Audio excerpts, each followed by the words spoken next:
የዓለማችን የጊነስ ቡክ ኦፍ ሬከርድስ ከዚህ በኋላ ከእስራኤል የሚመጡ አፕሊኬሽኖችን እንደማይቀበል ነው እንግዲህ በትናንትናው ዕለት የሰማነው ዜና የሚያሳየው። በባሌ ሮቤ የሚገኙ ተማሪዎች ለምን ሰላማዊ ሰልፍ ወጡ?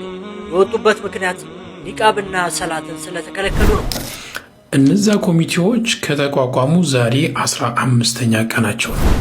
እስከዛሬ ድረስ ላጠፋችሁት ጥፋት ላበላሻችሁት ችግር እሰይ የእጃችሁን ያገኛችሁት ጀዛችሁን ያገኛችሁት። አሰላሙ አለይኩም ወራህመቱላሂ ተዓላ ወበረካቱሁ። ውድና የተከበራችሁ የኑር ፋሚሊዎች ቤተሰቦች እንዴት አላችሁ? ዛሬም ኢንሻአላህ የአላህ ፈቃዱና እዝነቱ ሆኖ በአዳዲስ መረጃዎች ቪዲዮዎች ተመልሰን ተገናኝተናል። እንግዲህ ዛሬ ከምንቃኛቸው ከምንዳሳቸው ጉዳዮች መካከል በመጅሊስ ጉዳይ ይሆናል። መጅሊስ በጣም ጠንከር ያለ እስከዛሬው ለየት ባለ መንገድ እንግዲህ መግለጫ ሰጥቶ ነበረ። እሱም እንግዲህ ኒቃብን የሚመለከት ጉዳይ ነው። ያጀማ ኒቃብ እና ሶላትን እና ትምህርት ሚኒስቴር ጋር ተያይዞ በጣም ቀውጥ የሆነ መግለጫ ሰጥቶ ነበር። ነገር ግን ያ ሁኔታ እንዳይዘነጋ እንፈራለን ያ ጀማ። ምክንያቱም ደግሞ እንደዚህ አይነት መረጃዎችን አሁንም እየሰማን ነው የምንገኘው። ይህን ቪዲዮ ተመልከቱት። በባሌ ሮቤ የሚገኙ ተማሪዎች ናቸው። ትናንትና የለቀኩትን ቪዲዮ ሪፖርት አድርገው አስጠፍተውብኛል። የኔ አካውንት ላይ በሪፖርት ጠንክረዋል። እናንተ ቪዲዮ ኮፒ ሊንክ በማድረግ ጠንክሩ። ኮመንት ላይም አላሁ አክበር በሉ። በባሌ ሮቤ የሚገኙ ተማሪዎች ለምን ሰላማዊ ሰልፍ ወጡ? የወጡበት ምክንያት ኒቃብና ሰላትን ስለተከለከሉ ነው። ሰላማዊ ሰልፍ በወጡበትም ብዙዎች እንደተጎዱና አብዛኞቹ ሴትና ወንዶች እንደታሰሩ ተነግሮኛል። ፍትህ ለባሌ ሮቤ ተማሪዎች፣ ሁላችንም ፍትህን ጠይቅ፣ ዱዓ እናድርግላቸው። የሚመለከቱ አካልም ፍትህን ሊያሰፍን ይገባል። ኒቃቧን ትለብሳለች፣ ትምህርቷንም ትማራለች። ሰላቱን ይሰግዳል፣ ትምህርቱን ይማራል። በአንድ ሰሞን መግለጫ ወይም ደግሞ በአንድ ሰሞን ጩኸት ነገሮች ሊስተካከሉ አይችልም።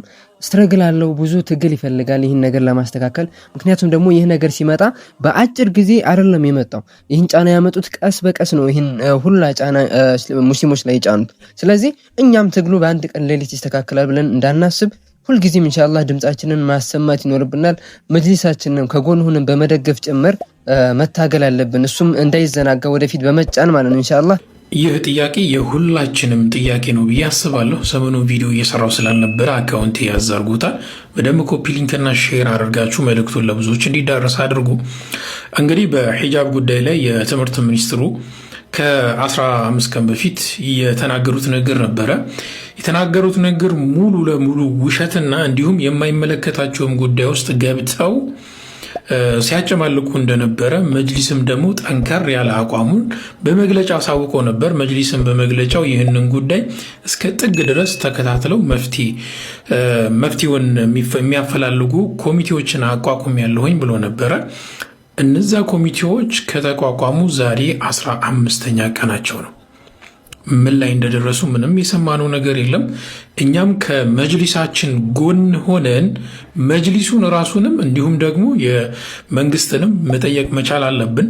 በተለያዩ አካባቢዎች በጉንችሬ፣ በአክሱም፣ በደቡብ፣ በኦሮሚያም አንዳንድ አካባቢዎች ላይ በሂጃብ ምክንያት ከትምህርታቸው የተስተዋገሉ ቁጥር ስፍር የሌላቸው እህቶቻችን አሉ፣ በሰላት ጉዳይም። ስለዚህ መጅሊስ ጠንከር ያለ መግለጫውን አውጥቶ ኮሚቴ ማቋቋም ያለሁኝ ብሏል። የዛ ጉዳይ ምን ላይ ደረሰ መጠየቅ አለብን ሁላችንም። አላህ ሱብሓነሁ ወተዓላ ሀገራችንን ሰላም ያደርግልን። ኮሚቴው እስካሁን የደረሰበት ነገር ካለ ለህዝብ ማሳወቅ አለበት። ኦር ደግሞ ችግሮችም ካሉ ችግሮቹን ለህዝብ ማሰማት በዚህ ሰዓት አስፈላጊ ነው ብዬ አስባለሁ። ኢንሻአላህ የሶሻል ሚዲያ ተጽዕኖ በጣም ከባድ እስከሆነ ድረስ እና ሙስሊሙ ማህበረሰብ ጋር ማድረስ በቃ እንቅስቃሴያቸውን ሙቫቸውን ምን አይነት አቺቭመንት እንዳሳኩም የተሳካ ነገር ካለ ማሳወቅ አለባቸው ያ ጀማዓ ብዬ አስባለሁኝ። እናንተ ደግሞ የተለየ ሐሳብና አስተያየት ካላችሁ ኮሜንት ላይ ያስቀምጡልኝ። የዓለማችን የጊነስ ቡክ ኦፍ ሬከርድስ ከዚህ በኋላ ከእስራኤል የሚመጡ አፕሊኬሽኖችን እንደማይቀበል ነው እንግዲህ በትናንትናው ዕለት የሰማነው ዜና የሚያሳየው። የእስራኤል የኩላሊት ወር ደግሞ የኩላሊት ዶነሮች ከ2000 በላይ የሚሆኑ የኩላሊት ዶነሮች በአንድ ቦታ ተሰባስበው ፎቶ ተነስተው ከዛ በኋላ ጊነስ ቡክ ላይ እንዲመዘገቡ እስራኤል አፕላይ ስታደርግ እንግዲህ አልቀበልም ከእስራኤል የሚመጡ አፕሊኬሽኖችን ብሎ ሪጀክት አድርጓታል። እንግዲህ ማትናት ቻይም የሚባለው ይህ የኩላሊት የኒቅሎ ተከላው ደግሞ ኪድኒ ዶኔሽን የሚባለው እንትን ማለት አሶሲዬሽን ከ2000 በላይ የሚሆኑ ዶነሮች ከ2000 በላይ የሚሆኑ የኩላሊት ለጋስ ወር ደግሞ ኩላሊት የሚለግሱ ሰዎች በአንድ ቦታ ተሰባስበው ፎቶ ከተነሱ በኋላ ጊነስ ቡክ ኦፍ ሬከርድስ ለማስመዝገብ ጥያቄውን አቀርበው ነበረ። ግን የጊነስ ቡክ ኦፍ ሬከርድስ እንደመለሰለ ከሆነ ከእስራኤል ምንም አይነት ነገር አንቀበልም ብለዋል። ብዙ የተለያዩ የትልልቅ ካምፓኒዎች ትልልቅ ኢንተርናሽናል የሆኑ ካምፓኒዎች እስራኤልን በአሁኑ ሰዓት ላይ ቦይኮት እያደረጉ ነው የሚገኙት ማለት ነው። ሁሉም ከእስራኤል የሚመጡ ነገሮች አንቀበልም ማለት ነው የሚገኙት። ሶሻል ሚዲያ ለዚህ ነው በጣም ቫልዩ አለው የምንለው። ጀዚራን በጣም ልናመሰግነው ይገባል። የፊሊስጤሞችን መከራና ችግር ለዓለም በማሳየት እስራኤል በፊሊስጤማውያን ላይ የምትፈጽመውን ጄኖሳይድ ለዓለም ያሳየ ተቋም ነው። እንደ ተቋም ነው። እንደ ግለሰብ ደግሞ ብዙ ግለሰቦች ይህን ነገር እንግዲህ ለዓለም አሳይተዋል። በዚህም ምክንያት ይመስላል እንግዲህ ዓለም አቀፍ ድርጅቶች እስራኤልን እያገለሏት ነው የሚገኙ። ያ ጀማዓ በጣም የሚያስደስት መረጃ ነው። ይህን ትግላችን ደግሞ ኢንሻአላህ ከወንድሞቻችን ጋር በመሆን እንቀጥላለን። ያ ጀማዓ ትራምፕ የሶማሊያ ስደተኞችን ቆሻሻ ሲሉ የገለጹበት ንግግራቸው በጣም በርካቶችን አስቆጥቷል። በሶማሊያ ያሉ ዜጎች አሜሪካ መጥተው መመልከትን አልፈልግም ሲሉ ነው የተናገሩት። ወደ መጡበት ይመለሱ ሲሉ ተናግረዋል። እዚህ ሀገራችን ምንም አይጠቅሙም፣ በዛም አይጠቅሙም ሲሉ ነው የተናገሩት። የካቢኔ ስብሰባ ላይ ይህንን ሲናገሩ በፖለቲካ ነገር ትክክል ላልሆን እችላለሁ፣ እውነት ለመናገር ግን በእኛ ሀገር ላይ ላያቸው አልፈልግም ሲሉ ነው የተደመጡት። ይሄ ንግግራቸው የአሜሪካና የሶማሊያ ዜግነት ያላት የመጀመሪያዋ የኮንግረሱ አባል የሆነችው ኢላን ኦማር ንግግሩ በጣም የሚያስቆጣ መሆኑን ገልጻለች። እሷንም መተቸታቸውን ተከትሎ ምንድን ያለችው በእኔ ላይ የተለየ ስሜት አላቸው፣ ይህ ስሜት ደግሞ አጸያፊ ነው ስትል ተናግራለች። የሚያስፈልገውን እርዳታ እንደሚያገኝ ተስፋ አድርጋለሁ ስትል የተናገረችው የሁለቱ ፖለቲከኞች የቃላት ምልልስ የመገናኛ ብዙሃንን ትኩረት ስቧል። የትራምፕ ለቅሶ በቃ አልተቻለም። ያ ጀማዓ በቃ ባገኘው አጋጣሚ በየሚዲያው ማለቃቀስ ነው። ኢልሃን ኡመርን ማስቆም አልቻለም። እሷም ደግሞ የምትበገር አይደለችም። ያ ጀማዓ በጣም ጠንካራ የሆነች ሴት ነች። ከሶማሊያ ኢሚግራንት ናት፣ ስደተኛ ነች እና ግን በጣም ጠንካራ ናት። እሱም ያው ሙስሊም ጠል እንደሆነ ብዙ ጊዜ ያሳያል። በብዙ ሁኔታዎች አይታችሁ ተመልክታችሁ ይሆናል። ያው እንግዲህ አላህ ያጠንክራት። በአሜሪካ ላይ ሙስሊሞች ያው ከፍ ሲሉ ደስ አይለውም ሰውየው። ስለዚህም የፈለገውን ቢል አንሰማውም። ያ ጀማዓ እስኪ መግቢያ ላይ አንድ ቪዲዮ አሳይቻችሁ ነበርና ቪዲዮውን እስከ መጨረሻው ሳሰሙት እንዳትፈርዱሽ። ኢሳቅ ባባ ሪም እሰይ እስከዛሬ ድረስ ላጠፋችሁት ጥፋት ላበላሻችሁት ችግር እሰይ የእጃችሁን ያገኛችሁት ጀዛችሁን ያገኛችሁት ሲላችሁ ሙዚቃ ሲላችሁ ፊልም ምናምን ነገር እሰይ ሱብሃንአላህ አስተግፊሩላህ አልዓዚም። ለመሆኑ በእስልምና ላይ ያጠፋ ሰው ይጥፋ የሚባል አማርኛ አለ እንዴ? የተሳሳተ ሰው አይታረም የሚባል ነገር አለ እንዴ? እነ ኢሳቅ ከዚህ በፊት ላጠፉት ጥፋት ዛሬ ቸገረን ባሉ ሰዓት ላይ እየመዘዛችሁ ለማሸማቀቅ ለማግለል በቃ የበለጠ ችግሩን ውስብስብ አድርጎ ቤት ላይ እንዲቀመጡ ሞራላቸው እንዲሰበር ማድረግ ተገቢ ነው እንዴ? እሰይ ማለት ተገቢ ነው እንዴ? ኧረ አላህን እንፍራ። ወላሂ አልዓዚም ሰው በቸገረው ሰዓት ላይ እኮ ያለፈ ጥፋቱን እየተመዘዘ እንደዚህ አድርገህ ነበር እሰይ ምናምን ነገር እኮ አይባልም እኮ። ሐቂቃ ቢቻል ደገፍገፍ አድርገን 500 1000 ብር ምናምን አዋተን ሰተን ችግሩን ከቀረፈ በኋላ እንዲህ ብታደርግ የተሻለ ነው ማለት የተሻለ ነው። ይሰማል፣ ከዛ በኋላ ያዳምጠናል በደንብ። ተረዳችሁ? ደረሱልኝ ወንድምና እህቶቼ፣ ጥፋቴን ሳያዩ ችግሬን ሳያዩ ነውሬን ሸፈኑልኝ ይላል። እንደዚህ እኮ ነው ሩሐማኡ በይነሁም እኮ ነው የተባለው። እርስ በርስ የሚተዛዘኑ እኮ ነው የተባለው። ዑድዋኑን በይነሁም ነው እንዴ? እርስ በርስ ጠላት ነው እንዴ? ሐቂቃ ሰው እንጂ መን ካነ ዩእሚኑ ቢላሂ ወልየውሚል አኺር ፈልየቁል ኸይረን አው ሊየስሙት።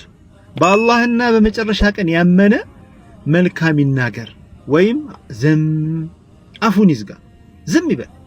ክፉ ነገር አትናገር። አጥፍቶ ሊሆን ይችላል። ሐቂቃ እኔ የማይመቸኝ ሐሳብ አለ። ከዚህ በፊትም የሆነ መድረክ ላይ ነገር ተናግሮ በአካል አግኝቼው ተናግሬዋለሁ። ሰራሃ ወላሂ ነው የምላችሁ። የማይስማሙ እኮ ሰዎች ሁሉ አንድ አይነት ሐሳብ ይሁንልን ማለት አልችልም። የኔ ሐሳብ አልተከበረም ማለት ጠላቴ ነው ማለት አይደለም። ይሳቅ ወንድሜ ነው፣ ወላሂ አልዓዚም የእስልምና ወንድሜ ነው። እቺ ጣት ተበላሸች ተብሎ እጅ አይቆርጥም። እናክመዋለን፣ እናስተካክለዋለን፣ እናርመዋለን ሐላስ። ከዛ በተረፈ ግን ወላሂ ማላገጥ ነገ ዋጋ ያስከፍላችኋል። ሐቂቃ ነይተን ያ አላህ ከእንደዚህ አይነት ችግር አንተ ጠብቀኝ፣ እኔንም ቤተሰቦቼን አንተ አድነኝ ብላችሁ ነይተን ሰደቃ ብናወጣ የወንድምነት ዋጅባችንን ብንወጣ አላህ ይጠብቀናል። ወላሂ ቀን እናስብ፣ ሐቂቃ ቀን እንናገር፣ መልካም እንናገር። መልካም ብንናገር ምንም አይጎልም። ክፉ ስንናገር ነው ሰው የማይታረመው። አላህ ያግራልህ፣ አላህ ያግዝህ፣ አላህ ይክፈትልህ፣ አላህ የተሻለ ሰው ያድርግህ ብንለው እኮ ይስተካከላል። ኔጌቲቭ ግን ካደረግን ገና ሲያየን አይኑ ይቀላል። መቼም አይታረምም እንደዚህ ያለ ሰው። እየተረዳችሁ ነው ብራዘሮች፣ ወንድም እህቶች? ሱብሃንአላህ። ይህን ቪዲዮ ለሁላችሁም ልጋብዛችሁ። ክርስቲያኑና እጅግ ታዋቂ ዩቲዩበር ነው። ታዲያ በጉብኝት ላይ ሳለ መስጊድ ውስጥ ይገባል። የአዛንን ድምጽ ሲሰማ ምን አይነት ስሜት እንደሚሰማው ሁላችሁም ተመልከቱት።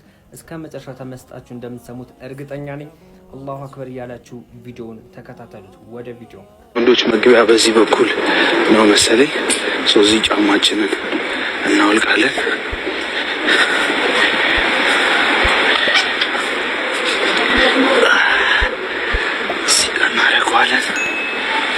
ኮፍያችንን የምናወልቅና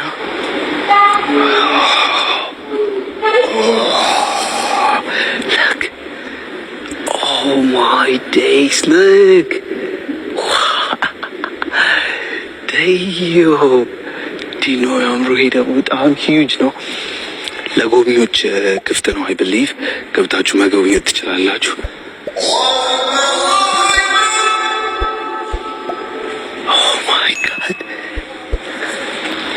አሁን የጸሎት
This is the most beautiful thing I have ever heard.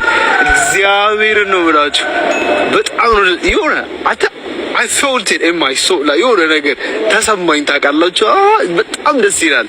በጣም ከምላችሁ በላይ anyway መስጊዳቸው ከጀርባ እንደምትመለከቱት ይሄንን ይመስላል። ጀናዛ ከሚያጥቡ ሰዎች ታሪክ ሲናገር ምን ይላል? አንድ ጀናዛ መጣ። ልክ ላጥበው ስል በአንድ ጊዜ ከእምብርቱ እስከ ፊቱ ያለው አካል ጥቁር አለብኝ። ደነገጥኩኝና ይሄማ የሆነ ታሪክ ይኖረዋል ብዬ በር ከፍቼ የዚህ ጀናዛ ቤተሰብ ያመጣው ማን ነው? እኛ ነን አሉ በር ላይ የቆሙ ሰዎች። ማን ነው ሶስቴ ማንነቱን ንገሩኝ ሲሉ የጀርባው ታሪክ ምን ይመስላል ንገሩኝ ሲል ይህ ሰውማ አንድ ቀንም ለአላህ ሱጁድ ያደረገ ሰው አይደለም፣ አንድ ቀንም ሰግዶ አያውቅም። ሱብሃንአላህ ከባድ ነው። ስለዚህ አንድ ያለን ሀብታችን ነው። ነገ የውመል ቂያማ የምንጠየቀው ሰላታችን የመጀመሪያው ሂሳብ የሚደረገው። ሰላት ካማረ ሁሉም ያምራል፣ ሰላት ከተበላሸስ ሁሉም ይበላሻል። ስለዚህ የሰላት ጉዳይ አደራ ሙስተሂድ ነን። በሄድንበት ቦታ ላይ ሰላታችን ልንጠብቅ ኢንሻአላህ። አዎ ርዝቅ ያሰፋል፣ ርዝቅ ይሰፋል፣ ደስታ ይመጣል።